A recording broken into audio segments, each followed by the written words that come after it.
Incroyable, incroyable. Ce qu'on vient d'entendre, tout à fait spectaculaire. Tout à fait spectaculaire. Alors qu'est-ce que vous lui reprochez au vaccin?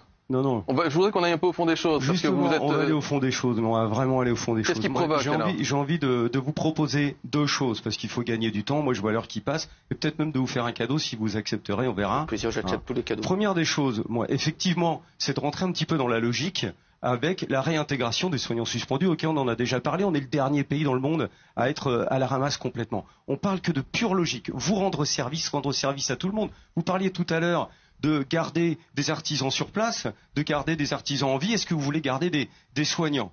Première chose, il faut les réintégrer. C'est pure logique. Mais deuxième chose, est-ce que vous acceptez là, face caméra, devant 2, 3, 4, 6 millions de personnes, peu importe. 22 millions, carrément. Mais si, allez. Un jour, ici même, là, de venir répondre, parce que là, c'est facile, nous, on est les salariés subalternes, mais un jour, de venir rencontrer en face à face le docteur Amin Umlil.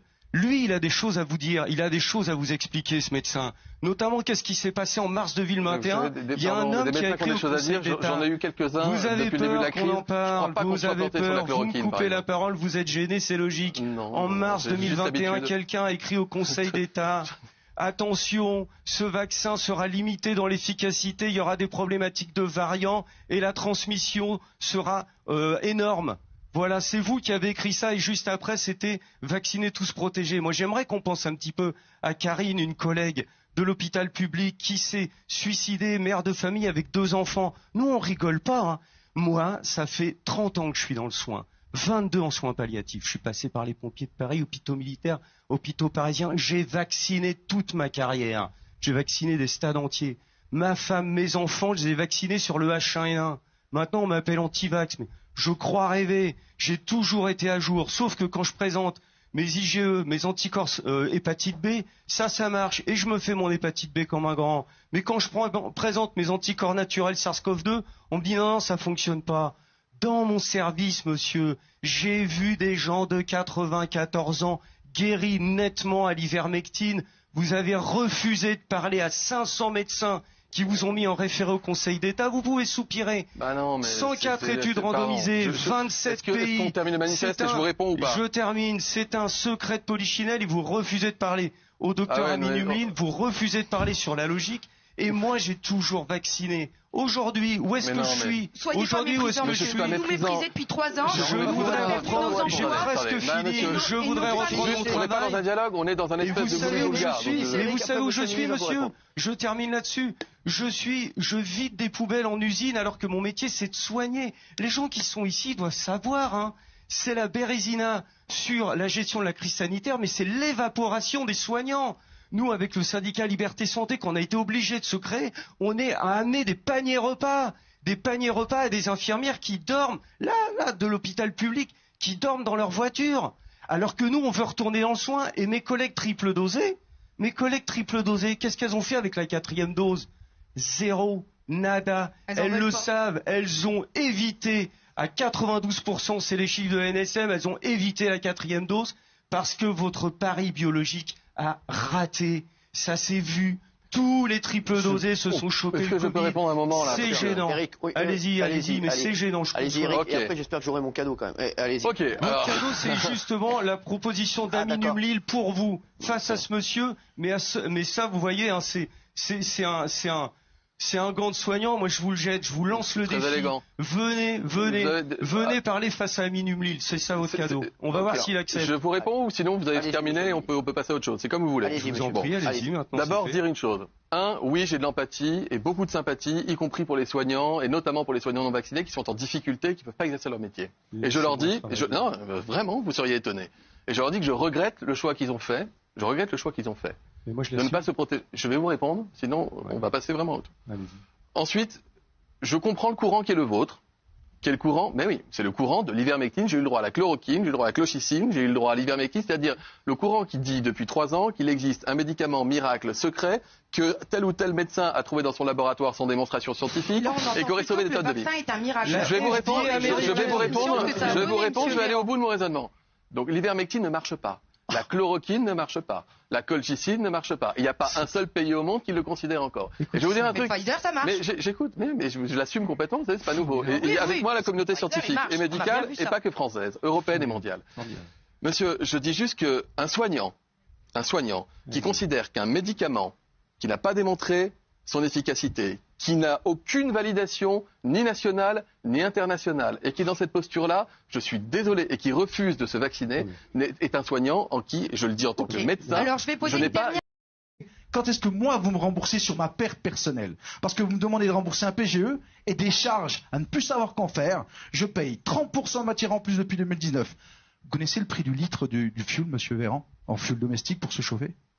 Allez-y. Bah dites-moi. Allez-y, je connais tous les chiffres en tête. 2019, 0,64 centimes. 2022, 1,54. Je mange 8000 balles de fioul par an. Je suis au gaz, monsieur Véran. Combien je paye à votre avis? Vous avez une idée du prix du gaz? Vous avez une idée de ce qu'on paye, nous, artisans? Mais putain de merde, je suis en train de faire 1 million d'euros, je dégage 75 de marge brute, 42% de ma salariale, il me reste rien. Et quand il me reste, vous me prenez encore 25%. Je vois pas mes gosses pendant des mois parce qu'il faut que je travaille en cuisine. J'en chie comme un veau, mes employés sont là, ils lâchent rien. Merci à ma clientèle d'être là. Franchement, merci. Franchement, je trouve ça aberrant qu'aujourd'hui, vous veniez sans présenter d'excuses aux Français. Je trouve ça lamentable. N'oubliez pas, attendez, n'oubliez pas. Ici, nous sommes les employeurs de l'État. Vous travaillez pour nous. Parce qu'avec mes charges, attendez, excusez-moi, je vous vois tous les jours à la télé, c'est bon. Laissez-moi parler 2 secondes.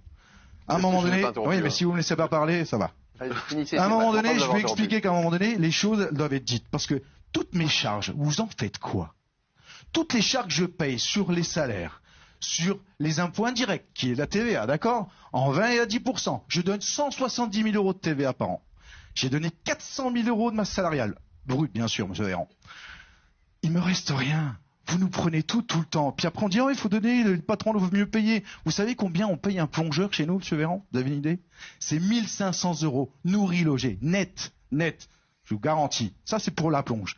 Plus les heures supplémentaires. Un serveur, c'est 2 000 euros. J'habite à Cusange, dans un tout petit village de 70 habitants. Je suis pas à Paris, moi, hein, d'accord?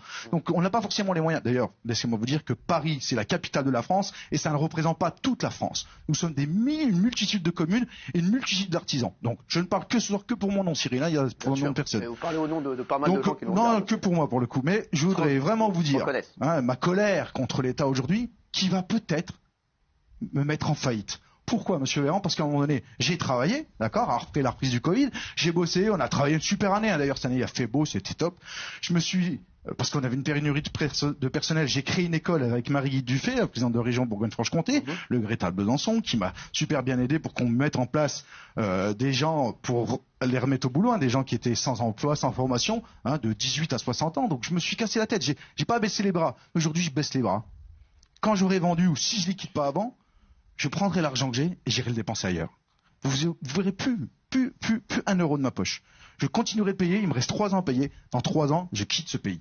Parce que j'espère que tout le monde fera ça. Parce qu'à un moment donné, ce pays... Attendez, Nicolas Sarkozy un jour a dit, la France, quand tu l'aimes pas, tu la quittes. C'est vrai ou pas? Ben moi je dis que quand la France n'aime plus ses artisans doivent quitter le pays. Ça c'est une vérité. C'est pas dangereux. C'est vous, aujourd'hui, le cancer de ce pays. C'est pas nous. Nous on bosse. Si vous vraiment vous aimiez la France, monsieur Véran, Stéphane, et tous les députés et tous les sénateurs et tous les ministres, vous travailleriez au SMIC. Au SMIC, pas 1 euro de plus. Comme ça, vous comprendriez ce que ces gens-là, tous ceux-là vivent. Parce qu'avec 1 300 balles aujourd'hui, tu veux pas. Et moi, patron de 25 salariés dans l'absolu. Par mois pour vous, Stéphane? Ça fait 6 mois que j'ai pas pris de salaire. Ouais. 6 mois, j'ai pas pris un salaire, je vous montre mon compte bancaire, si j'avais mon téléphone, je vous le montrerai sous les yeux. J'ai pas 1 euro. Putain, j'ai travaillé comme un forçat, il me reste rien. Alors, me parlez pas de vos aides au niveau de l'État par rapport à l'électricité, ça vaut rien. Ça vaut rien parce que concrètement, vous appelez, il y a personne au bout du fil, hein, d'accord? Si vous êtes à 49% d'augmentation, vous avez le droit à rien.